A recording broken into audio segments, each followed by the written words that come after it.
আজকে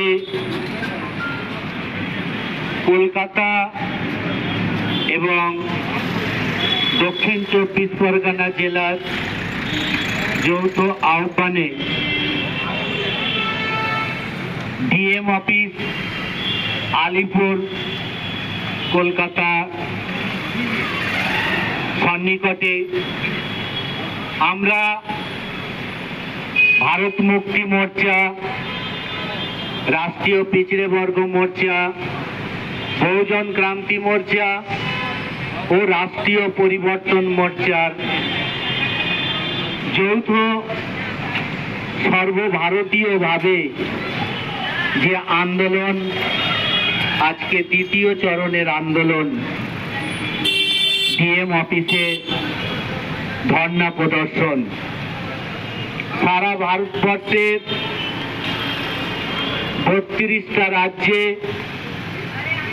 675টা জেলায় আজকের এই ধর্ণা প্রদর্শন চলছে।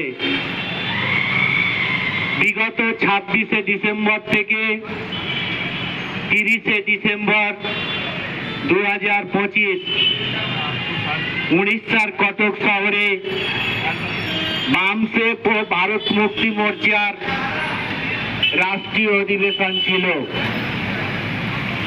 এই রাষ্ট্রীয় অধিবেশন বামসেপের 42তম রাষ্ট্রীয় অধিবেশন আর ভারত মুক্তি মোর্চার 15তম রাষ্ট্রীয় অধিবেশন।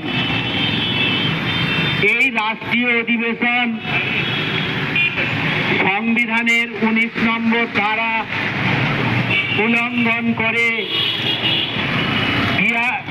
উড়িষ্যা সরকার তথা বিজেপি সরকার, আরএসএস এর সরকার সেই রাষ্ট্রীয় অধিবেশন অনুমতি দিয়েও বাতিল করে দেন। তার বিরুদ্ধে রাষ্ট্রীয় অধ্যক্ষ ভারত মুক্তি মোর্চা ওয়ামন মেশ্রাম সাহেব তিনি আন্দোলনের ঘোষণা করেন 4 চরণের আন্দোলন। প্রথম চরণ ডিএম অফিসে জ্ঞাপন প্রদান, ডিএম এর মাধ্যমে মহামহিম রাষ্ট্রপতিকে জ্ঞাপন প্রদান। সংবিধানের মৌলিক অধিকার, আন্দোলন করার অধিকার, সভা সমিতি করার অধিকার, সংগঠন করার অধিকার, জাগৃতি করার অধিকার সংবিধান দিয়েছে। ভারতের সংবিধান 19 নম্বর আর্টিকেলে মানুষকে শান্তিপূর্ণভাবে সমবেত হওয়ার অধিকার দিয়েছে। সেই অধিকার উড়িষ্যার বিজেপি সরকার তথা আরএসএস এর সরকার উল্লঙ্ঘন করেছে, সংবিধান বিরোধিতা করেছে, সংবিধান উল্লঙ্ঘন করেছে। মানুষের বাক স্বাধীনতা কেড়ে নিতে চাইছে। তাই আজকে সারা ভারতবর্ষ জুড়ে ভারত মুক্তি মোর্চার দ্বারা, রাষ্ট্রীয় পিছড়ে বর্গ মোর্চার দ্বারা, বহুজন ক্রান্তি মোর্চার দ্বারা, রাষ্ট্রীয় পরিবর্তন মোর্চার দ্বারা সারা ভারতবর্ষের এই ধর্ণা প্রদর্শন। আজকে বিজেপি তথা আরএসএস এর সরকার 2014 সালে, 2019 সালে, 2024 সালে ইভিএম এ ভোট কারচুপি করে ভোটে জিতে সরকার বানিয়েছে। তার আগে 2004-এ কংগ্রেস সরকার, 2009-এ কংগ্রেস সরকার ইভিএম এ ভোট চুরি করে সরকার গঠন করে, যা supreme court 8 October 2013 supreme court রায় দেন যে ইভিএম এর দ্বারা ফ্রি ট্রান্সপারেন্ট ইলেকশন হয় না, কিন্তু আজ পর্যন্ত আরএসএস বিজেপি সেই ইভিএম কে হাতিয়ার করে 2014 সালে, 2019 সালে, 2024 সালে ইভিএম গড়বড়ি করে যেতে সারা ভারতবর্ষে আজকে ইভিএম এর বিরুদ্ধে আন্দোলন হচ্ছে।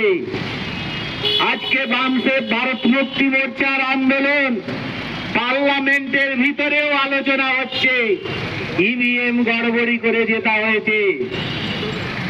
আমাদের আরো আন্দোলন রাষ্ট্রীয় পিছড়ে বর্গ মোর্চার মাধ্যমে ওবিসি জাতি আধারিত জনগণনা করতে হবে। ভারতবর্ষে বর্তমানে 60% ওবিসি আছে, আদার ব্যাকওয়ার্ড ক্লাসেস, যার মধ্যে 3743টা জাতি আছে। 1952 সালে কাকা কাল্লেলকার কমিশন রিপোর্ট অনুযায়ী 3743টা জাতি ওবিসি আওতায় এসেছিল, আর 52% জনসংখ্যা ওবিসির মধ্যে সেই কমিশন অনুযায়ী এসেছিল। কিন্তু 1952 সাল থেকে আজ পর্যন্ত ওবিসি জাতি আধারিত জনগণনা হয়নি, এবং ওবিসিদের সংখ্যা অনুপাতে ভাগিদারি, রিজার্ভেশন এবং রিপ্রেজেন্টেশন দেওয়া হয়নি।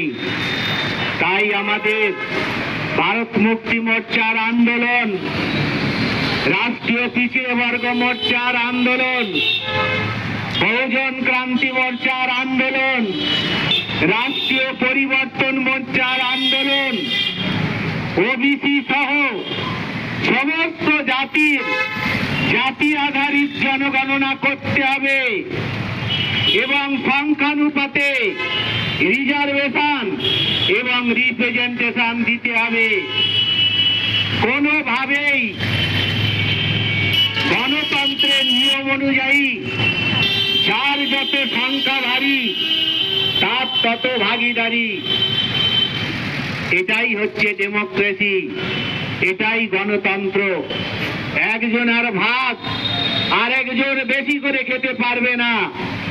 ভারতবর্ষ ধর্ম নিরপেক্ষ গণতান্ত্রিক দেশ। এই গণতান্ত্রিক দেশে প্রতিনিধিত্ব থাকা জরুরি, তাই সংখ্যা অনুপাতে প্রতিনিধিত্ব দিতে হবে। এটা আমাদের ভারত মুক্তি মোর্চার তরফ থেকে, রাষ্ট্রীয় পিছিয়ে বর্গ মোর্চার তরফ থেকে আমরা সারা দেশ জুড়ে এই আন্দোলন করছি। আগামী 22 তারিখ, 22শে জানুয়ারি 2026 আমরা ডিএম অফিসের সামনে আবার র্যালি করব এই একই ইস্যুতে। তাই সারা ভারতবর্ষে আজকে ইভিএম এর মাধ্যমে ভোট চুরি করে সরকার গড়ার কারণে ভারতবর্ষে 85 কোটি মানুষ বেরোজগার হয়ে গেছে, কর্মহীন হয়ে গেছে, দারিদ্র সীমার নিচে চলে গিয়েছে। আজকে সরকারের ঘোষণা মতো তাদের রেশন দেওয়া হচ্ছে। রেশন নয়, আমরা চাই শিক্ষা, আমরা চাই স্বাস্থ্য, আমরা চাই চাকরি, আমরা চাই ব্যবসা। এভাবে রেশন দিয়ে সরকার চালানো যাবে না। সংখ্যানুপাতে ভাগিদারি দিতে হবে। বেসরকারি শিক্ষা চলবে না, শিক্ষা ব্যবস্থা সরকারের হাতে নিতে হবে। স্বাস্থ্য ব্যবস্থা সরকারের হাতে নিতে হবে। প্রাইভেট প্রতিষ্ঠানে সংখ্যানুপাতে প্রতিনিধিত্ব দিতে হবে। প্রাইভেট প্রতিষ্ঠানে রিজার্ভেশন, রিপ্রেজেন্টেশন চালু করতে হবে সংখ্যানুপাতে। যার যেমন সংখ্যা ভারী তার তেমন ভাগিদারি। তাই ভারত মুক্তি মোর্চার তরফ থেকে, রাষ্ট্রীয় পিছড়ে বর্গ মোর্চার তরফ থেকে, বহুজন ক্রান্তি মোর্চার তরফ থেকে, রাষ্ট্রীয় পরিবর্তন মোর্চার তরফ থেকে সারা দেশ জুড়ে ৩২টা রাজ্যে এবং ৬৭৫টা জেলায় ডিএম অফিসের সামনে আজকে ধর্ণা প্রদর্শন চলছে সারা দেশব্যাপী। তাই আরএসএস বিজেপির সরকার, ইভিএম এর দ্বারা ভোট লুটের সরকার কে আমরা বলে দিতে চাই, আগামী দিনে সংখ্যানুপাতে ভাগিদারি চাই, সংখ্যানুপাতে রিজার্ভেশন, রিপ্রেজেন্টেশন চাই। আমরা ইলেকট্রনিক ভোটিং মেশিন বন্ধ করে ব্যালটের মাধ্যমে ভোট চাই, ইভিএম এ ভোট চুরি করা চলবে না। তাই আজকের ভারতবর্ষের এসসি, এসটি, ওবিসি, মাইনরিটি ৯০% জনগণের, ৯০% নাগরিকের মান সম্মান স্বাভিমানের আন্দোলন, আত্মনির্ভরশীল হওয়ার আন্দোলন, শিক্ষার আন্দোলন, স্বাস্থ্য পরিষেবা সরকারি হওয়ার আন্দোলন। এই আন্দোলনে সর্বত্রভাবে আমাদের সহযোগিতা করার জন্য ভারতবর্ষের মূলনিবাসী বহুজন মানুষ আজকে সর্বত্রভাবে রাস্তায় নেমেছে। আগামী দিনে আমরা 22শে ফেব্রুয়ারি আরএসএস এর হেডকোয়ার্টার নাগপুরে আমরা মহার্যালি করব, মহামোর্চা করব। তাই শুধু বন্ধুগণ, এসসি, এসটি, ওবিসি, মাইনরিটি ভারতবর্ষের ৯০% মানুষ, ৯০% জনগণ, তাদের সংখ্যানুপাতে ভাগিদারি দিতে হবে, রিজার্ভেশন, রিপ্রেজেন্টেশন দিতে হবে। এবং না দিলে এই আন্দোলন থামবে না, এই আন্দোলনের গতিকে রোকা যাবে না।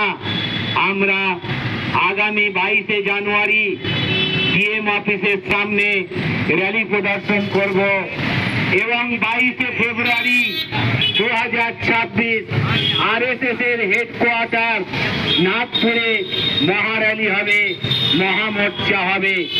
এই বলে সকলকে আন্তরিকভাবে ধন্যবাদ জানিয়ে, মূলনিবাসী বহুজনকে ধন্যবাদ জানিয়ে, অভিনন্দন জানিয়ে আমার বক্তব্য এখানেই শেষ করলাম।